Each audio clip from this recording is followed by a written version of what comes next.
राम राम। जो सत्य के मार्ग पे चलते हैं, जो धर्म के मार्ग पे चलते हैं, वो ईश्वर की हर कठिन से कठिन परीक्षा को भी पार कर लेते हैं। राजा हरिश्चंद्र का नाम आप सब ने सुना होगा। उनका भी नियम था कि प्रातः उठते ही सबको दान देना, दक्षिणा देना, उसके बाद भोजन ग्रहण करना। वो इतने सत्यवादी थे कि स्वप्न की बात पर ही विश्वास कर लेते थे। एक रात उनको स्वप्न आया कि मैंने अपना पूरा राज्य ही दान में दे दिया है। प्रातः वो अपना स्वप्न सभा में सुना रहे थे, तभी ऋषि विश्वामित्र 1100 साधुओं के साथ वहां पहुंचे। उन्होंने ऋषि विश्वामित्र से कहा, आप बैठिए, भोजन कीजिए। उनको भोजन के लिए बिठाया गया। उन्होंने ऋषि विश्वामित्र को अपना स्वप्न बताया कि रात को स्वप्न में मैंने देखा कि मैंने अपना राज्य दान में दे दिया है, इसलिए मेरा निवेदन है कि मेरा ये राज्य आप संभाल लें। ऋषि विश्वामित्र ने कहा, ठीक है, तुम्हारा राज्य हम संभाल लेते हैं। अब वो 1100 साधुओं को भोजन कराया गया। उसके बाद ऋषि विश्वामित्र ने कहा, राजा, अब ये बताओ, तुमने हमें भोजन करा दिया, अब राज्य तुम्हारा है नहीं, तो हमें दक्षिणा कहां से दोगे? और हम 1100 साधु हैं, अगर एक एक स्वर्ण मुद्रा भी दो तो 1100 स्वर्ण मुद्रा चाहिए, तुम्हारे पास तो है नहीं। राजा हरिश्चंद्र चरणों में गिर गए और बोले कि आप मुझे 1 माह का समय दीजिए, मैं ये स्वर्ण मुद्राएं आपकी दे दूंगा। विश्वामित्र जी ने कहा, ठीक है, आपको 1 माह का समय दिया। अब राजा हरिश्चंद्र, उनकी पत्नी तारा और उनका 5 वर्षीय पुत्र रोहित, तीनों राजसी वस्त्र उतार दिए और साधारण वस्त्रों में उस नगर से निकले, हर जगह काम मांगने लगे। तब ऋषि विश्वामित्र ने कहा, इस पूरे प्रदेश में, इस मेरे पूरे राज्य में तुम कहीं कार्य नहीं कर सकते। कार्य करना है तो कहीं बाहर जाके करो। तब राजा हरिश्चंद्र उनकी पत्नी तारा और पुत्र रोहित के साथ काशी में आ गए, क्योंकि काशी महादेव की नगरी है। वहां किसी राजा का राज्य नहीं चलता, वहां तो भगवान विश्वनाथ का ही राज्य है। बहुत दिन हो गए प्रतीक्षा करते हुए, काम मिल जाए, काम मिल जाए, लेकिन काम नहीं मिल रहा था। इस बात को 29 दिन हो गए, केवल 1 दिन रह गया। ऋषि विश्वामित्र आए, उन्होंने कहा, कल का दिन है, मुझे मेरी 1100 स्वर्ण मुद्राएं चाहिए, बोलो कहां से लाओगे? तो राजा हरिश्चंद्र बोले, कल सूर्यास्त तक मैं आपकी 1100 स्वर्ण मुद्राएं दे दूंगा। तो देवी तारा ने कहा कि प्रभु, एक काम कीजिए, मैं बाजार में जाती हूं, अपने आप को दासी रूप में बेचती हूं, जो कोई मुझे खरीद लेगा तो थोड़ी सोने की मुद्राएं मिल जाएंगी। हरिश्चंद्र रोने लगे कि ऐसा कैसे हो सकता है, तुम एक रानी हो और दासी बनकर रहोगी। रानी तारा ने कहा, आपका धर्म सुरक्षित रहे, मैं आपकी अर्धांगिनी हूं, मेरा भी कर्तव्य बनता है कि आपके लिए कुछ करूं।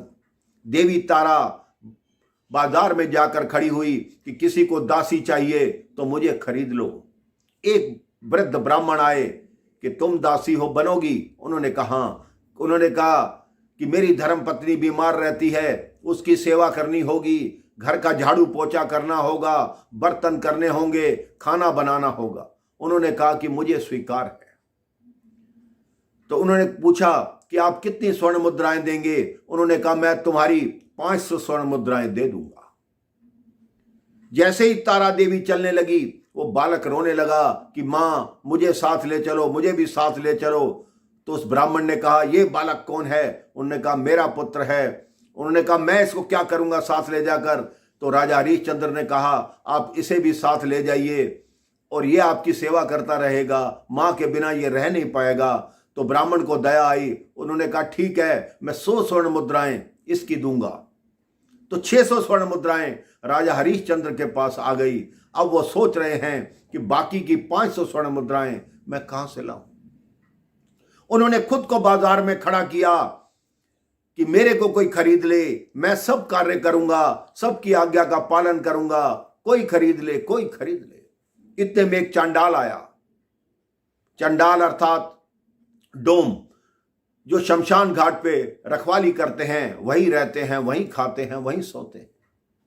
उसने कहा ठीक है, मैं तुम्हें खरीदता हूं, तुम्हें मेरे शमशान पर रखवाली करनी होगी, मैं तुम्हारी 500 स्वर्ण मुद्राएं देता हूं।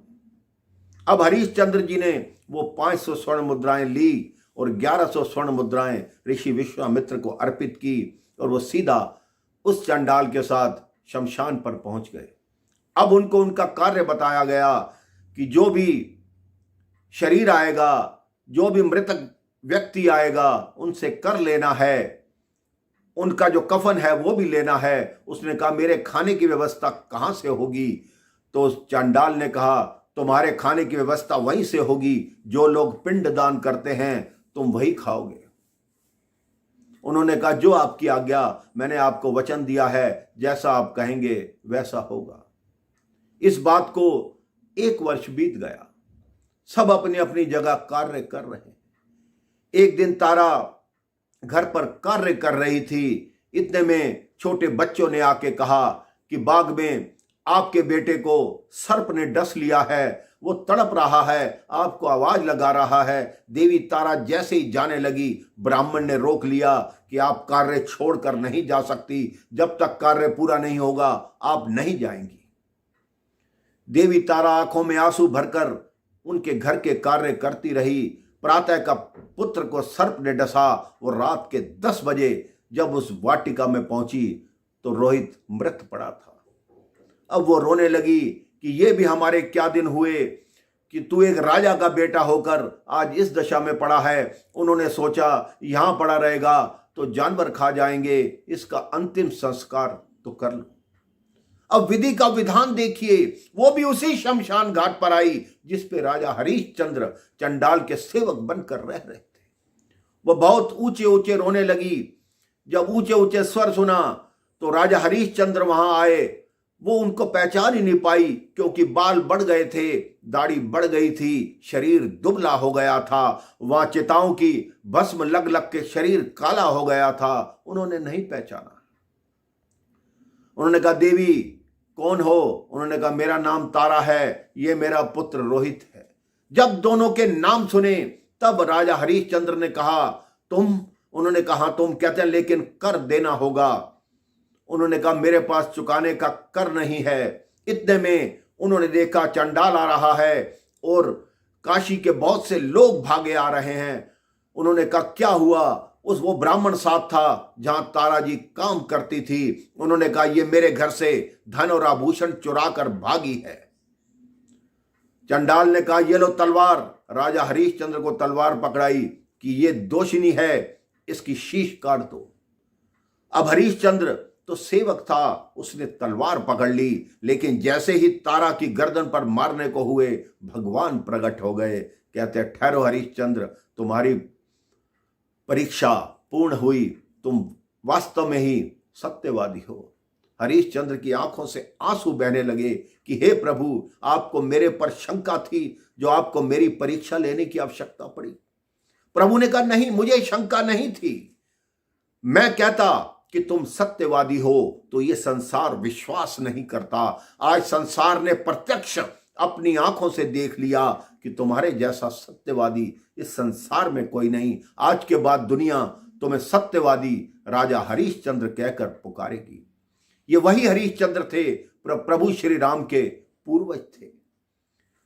इसलिए आप भी अपने जीवन में सत्य और धर्म का मार्ग अपनाएं, प्रभु का स्मरण करें, प्रभु आपकी हर इच्छा पूर्ण करेंगे। राम राम, जय श्री राम।